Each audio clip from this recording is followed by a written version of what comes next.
Assalamu alaykum qarindoshlar, qanday ahvolinglar? Men Amerikadan doktor Mehmet deyman. Sog'lomlik hammamiz uchun nihoyatda muhim bo'lib, u yolg'iz kundalik hayotimizningki sifatlik bo'lishining kafolati bo'lib qolmasdan, balkim bizningki umrimizning uzun bo'lishining asosi. Men bugun shu sog'lomlik to'g'risida qisqacha bir universal leksiya so'zlab o'tmoqchi, minglarning diqqat berishini umid qilaman. Mashhur Uyg'ur olimi va mutafakkiri Yusuf Xos Hojib hayotlik to'g'risida mundaq degan ekan: inson hayot bo'lsa tilakiga yetidir, tilakka yetish uchun hayotlik bir sarmoyadir. Hayotlikni tila, arzuni tilama, arzuga yetish uchun hayotlik yo'lakdir. Undaqda sog'lomlik degan zodi nima? Yani bu sog'lomlik deganimiz nimalarni o'z ichiga oldi? Qandaq bo'lgan vaqtida odam haqiqiy sog'lom bo'ladi. Ammo yuqorida deb o'tgandek, sog'lomlik yolg'iz bizningki kundalik hayotimizni sog'lom yashashning kafolati bo'lib qolmasdan, balki u bizning uzun umr ko'rishimizning asosidir. Sog'lomlikni odatda keng doiradagi sog'lomlik yoki universal sog'lomlik va tor doiradagi yoki jismoniy sog'lomlik deb ikkiga ayirish mumkin. Ko'pincha kishilarga nisbatan bo'libmi taraqqiy qilayotgan davlat va yoki iqtisodiyoti kambag'al davlat va rayonlardagi xalqlarga nisbatan sog'lomlik faqatla tor doiradagi sog'lomlik, ya'ni jismoniy jihatdagi sog'lomlikdir. Amaliyotda bizga nisbatan eng muhim bo'lgani yolg'iz jismoniy jihatdagi sog'lomlik bo'lib qolmasdan, balki jismoniy, ruhiy va aqliy jihatdan iborat keng doiradagi sog'lomlikdir. Chunki ular orasida o'zaro zich bog'lanish bo'lib, bir-biri bilan bog'lanib ketgan.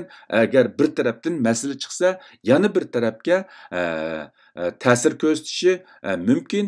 Shunga bu yerda sog'lomlik deganimiz yolg'iz bir jismoniy sog'lomlik bo'lib qolmasdan, balki bu ruhiy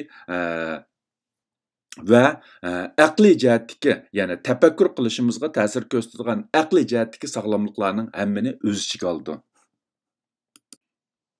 Agar biz shu sog'lomlikqa aniq bir ta'rif berishimizga to'g'ri kelsa, sog'lomlik deganimiz jismoniy, ruhiy va aqliy jihatda sog'lom bo'lmoq demakdir. Sog'lomlik jiddiy va so'ralma xarakterlik, yengil va ig'ir tipdagi har xil kasalliklardan xoli bo'lmoq demakdir. Sog'lomlik sog'lom ruhiy kayfiyatga, salmoqliqqa va aktiv dunyo qarashga ega bo'lish va uningdan huzurlanish demakdir. Sog'lomlik sog'lom aql, farosat va tafakkurga ega bo'lish, sog'lom tafakkur qilish demakdir. Ya'ni bularning hammasining yig'indisi shu biz deyotgan universal sog'lomlik hisoblanadi.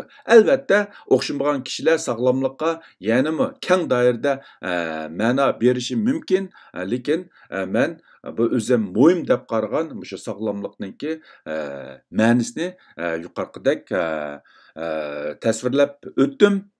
Albatta, buningga nisbatan hammamiz o'zimizningki tushunchamizni qassoq bo'ladi. Undaqda bu sog'lomlikqa qandaq omillar ta'sir ko'rsatadi. Ya'ni sog'lomlikqa ta'sir ko'rsatadigan omillar har xil bo'lib, uni kategoriyalashtirgan vaqtida tövendagi bir necha turlarga ayirish mumkin.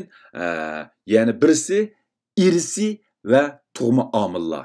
Bu sog'lomlikqa ta'sir ko'rsatadigan eng muhim omillarning birisi bo'lib, bu mundaqcha aytgan vaqtida bizningki peshonamizga putilgan omillar deb qarashqa bo'lishi mumkin. Ya'ni bu sog'lomligimizga ta'sir ko'rsatgan bu omillar biz tug'ilishdan burun, ya'ni ota-onamiz yoki ota-bobolarimiz tarafidan ta'sir ko'rsatganligi uchun biz bu haqda bak jiq bir narsa qilolmaymiz, lekin o'zimizningki keyingi avlodlarga mush irsiy va tug'ma omillardan ta'sir ko'rsatishimizni saqlanishi uchun biz keyingi avlodlarimiz uchun bir ish qila olamiz, lekin burungi ajdodlarimizdan bizga qoldirib ketgan ishlarga nisbatan bizni qo'limizdan jiq ish kelmaydi. Ikkinchisi yemak ichmak omillari. Bu o'zimizning qo'limizdan keladigan, ya'ni o'zimizning kontrol qilishi orqali o'zimizningki sog'lomligimizga kafolat qilishimizga yoki o'z ta'sir ko'rsatishimizga bo'ladigan omillar.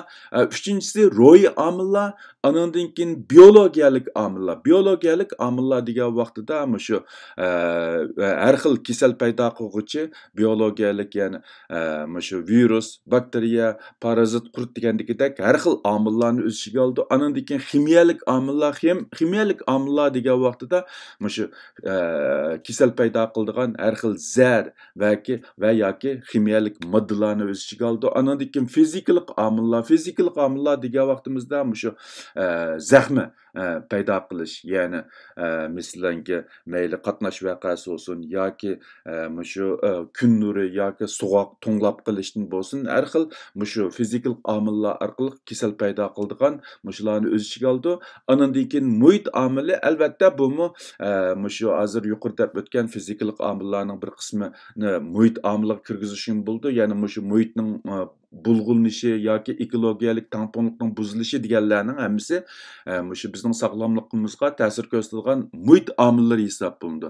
Andan keyin shu biz yashayotgan davlat rayoniniki tibbiy taraqqiyoti, iqtisodiy taraqqiyoti, ijtimoiy farovonlik, andan keyin tibbiy sug'urta, fan texnik taraqqiyoti, tinchlik va muqimlik, bularning hammasi bizningki shu tashqi jihatdan bizning sog'lomligimizga ta'sir ko'rsatadigan muhim omillar bo'lib, eng oxirisida har birimizningki shu tibbiy va sog'lomlik savodlarimi bizningki sog'lomligimizga ta'sir ko'rsatadigan muhim omil.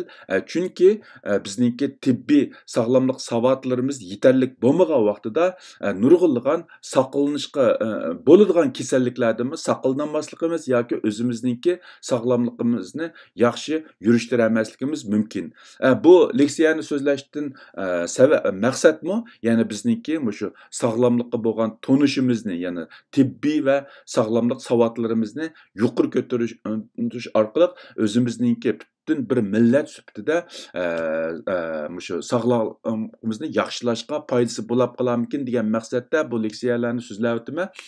Shunga bu yerdagi shu sog'lomlik tibbiy savodlarni bizningki sog'lomlik yoshimizda nihoyatda muhim rol o'ynaydigan omillarning birisi.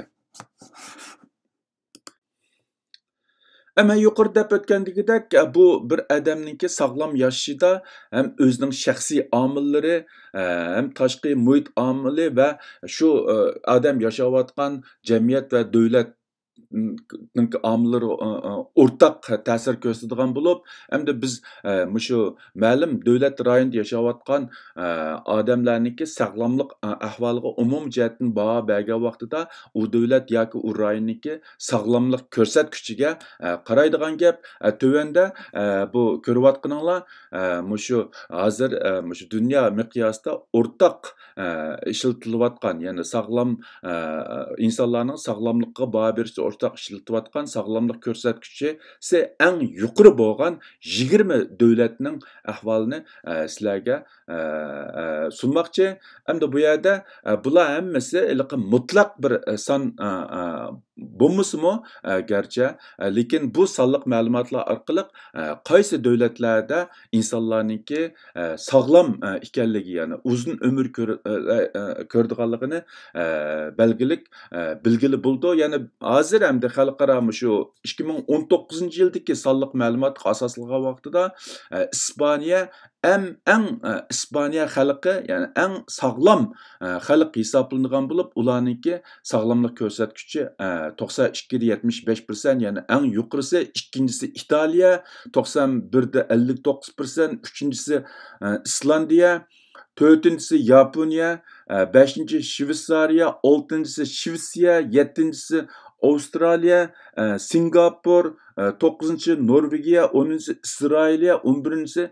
Lüksemburg, 12. Fransiya, 13. Avstriya, 14. Finlandiya, 15. Gollandiya, 16. Kanada, 17. Janubiy Koreya, 18 Yeni Zelandiya, 19 Angliya, 20. İrlandiya.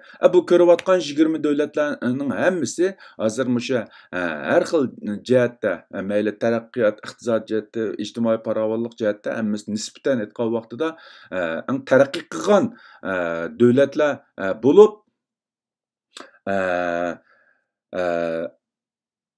bu Amerika, ba'zilar balkim bu Amerika nima uchun buningda yo'q deb qarashinglar mumkin, lekin Amerika bu ko'chman davlat bo'lganligi uchun insonlarningki saposida egiz-pastlik yuqori bo'lganligi uchun ham nurg'un sog'lomlik masalalari mavjud bo'lganligi uchun Amerika dunyodagi eng sog'lom 20 davlatning ichiga kiramagan. Bu jihatda Amerikada yashayotganlarmi bu masalani obdan bilishi mumkin deb qarayman. Bular endi mushu bizga nisbatan bir xil o'rnak bo'la oladigan dunyodagi eng sog'lom davlatlar hisoblanadi. Yuqorida men mushu dunyodagi eng sog'lom bo'lgan 20 davlatning tizimligini sizlar bilan o'rtoqlashib o'tdim. Buningda men deb o'tgandagidek Amerika yo'q. Amerika garchi dunyoda eng taraqqiy qilgan va sog'liqni saqlashga eng ko'p mablag' soladigan davlat bo'lsa-mu, biroq Amerikaningki mushu universal sog'lomlik ahvoli dunyoda 35-qatorda turdi. Buningki sababini men yuqorida ozroq deb o'tdim. Ya'ni Amerika bir ko'chman davlati bo'lganligi uchun har yilisi nurg'un davlatlardan o'xshamagan saviyadagi ko'chmanlar va musofirlarni qabul qilib kelayotganligi uchun Amerikaningki universal sog'lomlik ahvoli dunyodagi eng boy, eng taraqqiy qilgan, eng sog'lom deb qaralgan davlatlar orasidan o'rin ololmaydi. Bu rasmda ko'rganinglar mushu 1970-yildan 2015-yilgacha bir qism davlatlarningki mushu sog'lomlikqa solgan mablag'i, buningda ko'rayotganingdek bu seriq rangligi eng yuqorisi mushu Amerikaningki sog'lomlikqa solgan mablag' bo'lib, hozir mushu davlat umumi iqtisodiningki, yillik umum iqtisodiningki taxminan 18%ni mushu sog'lomlikqa sarf qiladi. Bu dunyo bo'yicha eng yuqori, ya'ni adam beshiga chechib kelgan vaqtida Amerika nufusining har birisiga $10,000 ortiq taqsim bo'ldi. Ikkinchisi mushu Shveysariya bo'lib, Shveysariyada taxminan shu davlat umum iqtisodiningki 13%ni bu sog'lomlikqa sarf qilgan. Lekin bu Amerikaga o'xshash jiq pul sarf qilmaydigan bu yerdagi bir nechta davlatlar, ya'ni biz Avstriya, Kanada, Germaniya, Shveysariya va Angliya, bularningki hammasiningki sog'lomlik soladigan pulisi Amerikadek undaq jiq bo'lmasimi? Ya'ni taxminan davlat umumiy iqtisodiningki mushu yillik kiriminingki taxminan 8%dan 12% atrofida pul solsimi, lekin ularningki sog'lomlik ko'rsatkichisi, ya'ni xalqlarning sog'lomlik ahvoli Amerikadan xilila yuqori. Bu men yuqori deb o'tgandagidek ba'zi masalalar bilan munosabatli bo'lsa-mu, ya'ni undan boshqa Amerikaliklarning yemak-ichmak va yoki boshqa turmush odatlari bilanmi munosabatlik. Ko'pinchimizning xabari bo'lgandek, Amerikada mush taraqqiy qilgan davlatlarning ichida semizlar eng ko'p, ham semizlar bilan munosabatlik mush diabet kasali, yurak, qon tomiri kasali degan kasalliklar mush taraqqiy qilgan davlatlarning ichida eng ko'p davlatning birisi. Shu sababdanmi Amerikaning umumyuzlik sog'lomlik ahvoli taraqqiy qilgan davlatlar ichida xilli keyin turdi. Bu 2019-yildagi sonliq ma'lumotga asoslangan vaqtida nisbatan eng sog'lom bo'lmagan 20 davlat va ularningki sog'lomlik ko'rsatkichisi bo'lib, ularning ko'pinchisi kichik davlatlar bo'lsa-mu bir qismlari biz biladigan davlatlar ekan. Ya'ni bu eng sog'lom bo'lmagan davlatlarning birinchisi Janubiy Afrika bo'lib, uning sog'lomlik ko'rsatkichi aran 28% bo'lgan. Undan boshqa mushu Armeniya, andan keyin O'rta Afrika, Haiti, Iroq degan davlatlarning bu sog'lomlik ko'rsatkichi 40% dan töven bo'lgan. Undan boshqa Gruziya, Litva, Ukraina, Serbiya, mushu Latviya, Jamayka, Misr, Dominika degandek mushu davlatlarning sog'lomlik ko'rsatkichi shu 40% yoki 40% dan töven bo'lib, bular mushu 2019-yildagi sonliq ma'lumot asoslangan vaqtida dunyoda eng sog'lom bo'lmagan davlatlar hisoblanadigan. Ularningki bu bağlash nimasida nurg'un omillar o'z ichiga ilingan bo'lib, ya'ni ularning turmush odatlari, sog'lomlik odatlari, andan keyin mushu semizlik yoki diabet kasali, yurak qon tomir kasali degandek nurg'un omillarga asosan bağlab chiqilgan va xalqaroda nisbatan qabul qilingan bir ko'rsatkich. Bu ko'rsatkich orqali yuqorida men deb o'tgandagidek mushu dunyodagi eng sog'lom davlatlar va eng sog'lom bo'lmagan davlatlarni har yili bağlab chiqildi ekan. Afsus 2020-yildagi sonliq ma'lumotni men topolmaganligim uchun bu 2019-yildagi sonliq ma'lumotlarni sizlar bilan o'rtoqlashdim. Balkim yangi sonliq ma'lumotlarda oz to'la o'zgarish bo'lishi mumkin, biroq bak cho'ng o'zgarish bo'lishi notayin. Chunki bu sog'lomlik 1-2 kunda shakllanadigan yoki 1-2 kunda o'zgaradigan narsa emas. Bu uzun muddat shu insonlarningki turmush odatlari bilan bevosita munosabatlik.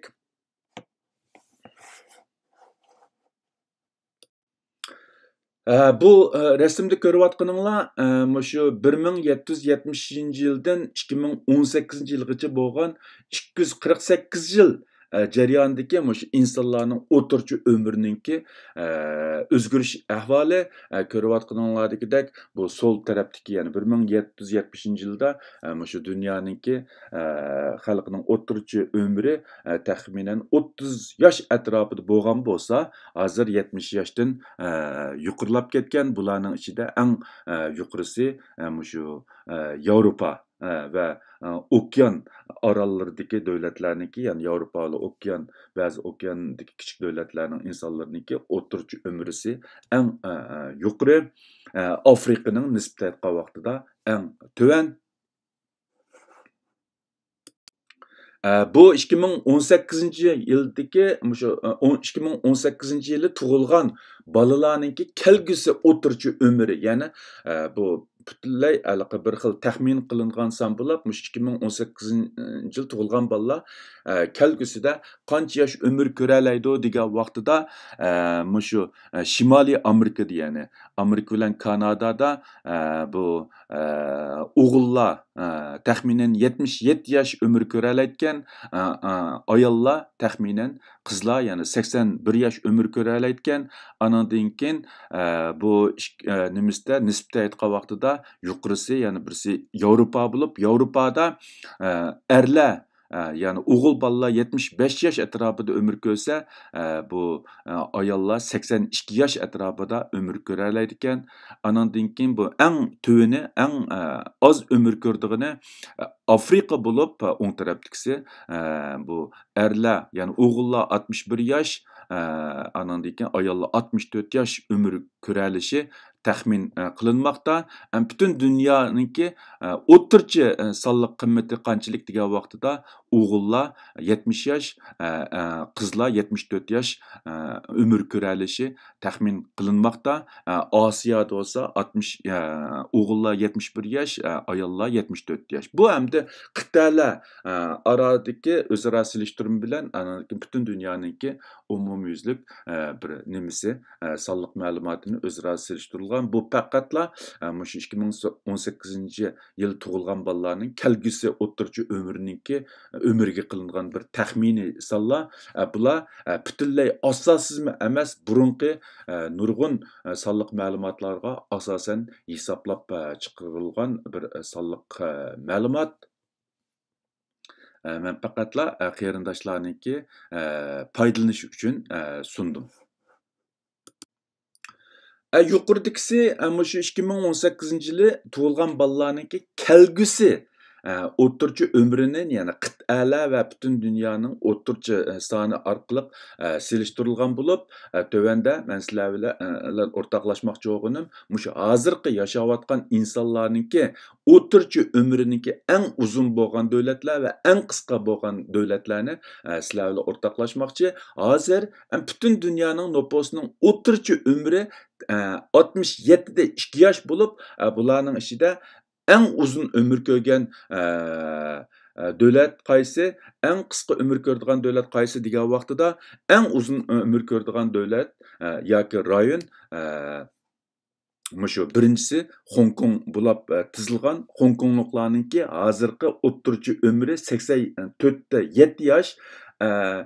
Buni endi ba'zilar Hong Kongni Xitoyning bir qismi deb hisoblashi mumkin. Unda qilgan vaqtida, ya'ni davlatlar bo'yicha hisoblagan vaqtida albatta Yaponiya birinchi, lekin endi ba'zilar Hong Kongni Xitoy qatoriga qatmay ayrim bir rayon qatoriga qatqanlik uchun Hong Kong birinchi bo'lgan. Agar Hong Kongni men degandagidek Xitoyning bir qismi deb qaragan vaqtida, u vaqtida Yapon dunyo davlatlar bo'yicha solishtirgan vaqtida Yapon hammamiz bilgandagidek dunyoda eng uzun umr ko'radigan davlatning birisi.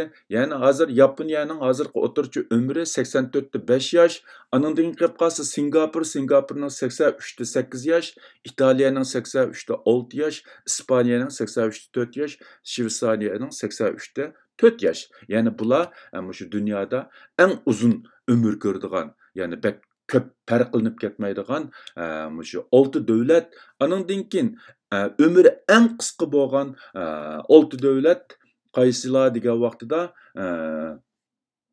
birisi shu Afrikadagi Eswatini degan davlatkan. Bu kichik bir davlat. Men burun bek anglab bakmagan. Bularniki o'rtacha yoshi 49 yoshkan.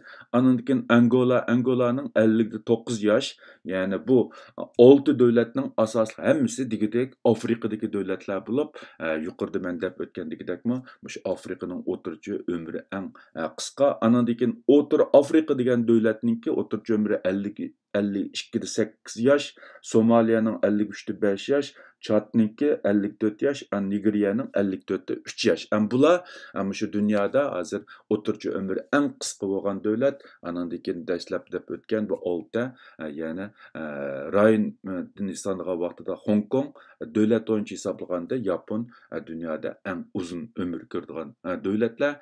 Amerika nisbatan yana eng uzun umr ko'radigan davlat hisoblanmaydi. Yevropadagi ko'p davlatlarga nisbatan aytgan vaqtida Amerikaningki o'rtacha umri xeyli tuvan.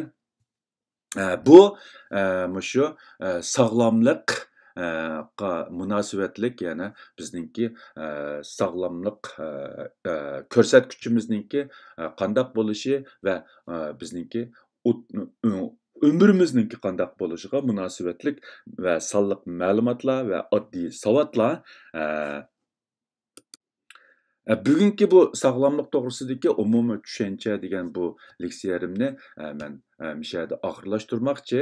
Hamda men bu leksiyalarningki vaqtini qisqa kontrol qilish uchun bak inchki taraflarga kirib ketmadim, tafsilotiga bak to'xtalmadim. Keyin men bu sog'lomlikqa munosabatlik har bir temini ayrim tema shaklda yana tafsili leksiyalarni so'zlab o'tma. Qarindoshlarningki keyingi leksiyalarimga diqqat berishni, manga ergishishni umid qilma. Anlaganlarga ko'pdan ko'p rahmat. Xayr xo'sh, Xudoga omonat. Ko'rishguncha omon bo'linglar.